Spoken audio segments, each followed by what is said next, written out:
বিষ্ণু ইসলাম যখন রাস্তা দিয়ে হাঁটতেন, ওনার হাঁটার স্টাইল ছিল এরকম, হাদিসে এসেছে ইনদামা ইয়ামশি রাসূলুল্লাহ সাল্লাল্লাহু আলাইহি সাল্লাম আলাল আরদ কাআন্নামা ইয়ামশি ইয়ানহাত্তু মিন সাবাব, কাআন্নামা ইয়ানহাত্তু মিন সাবাব।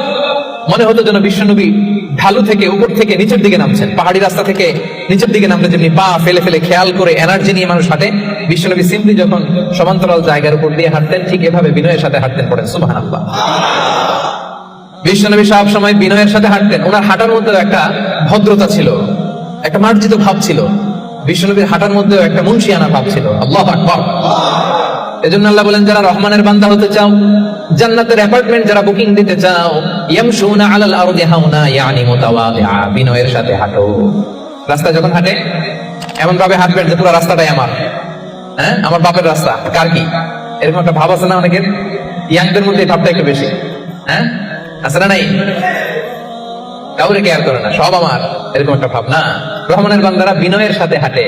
ইয়ামশুনা আলাল আরদি হাওনা, নম্র ভাবে হাঁটে, in a very dissent manner, একটা ডিসেন্ট ওয়েতে হাঁটে, অন্যের কষ্টের কারণ হয় না। তার মানে বিনয় হচ্ছে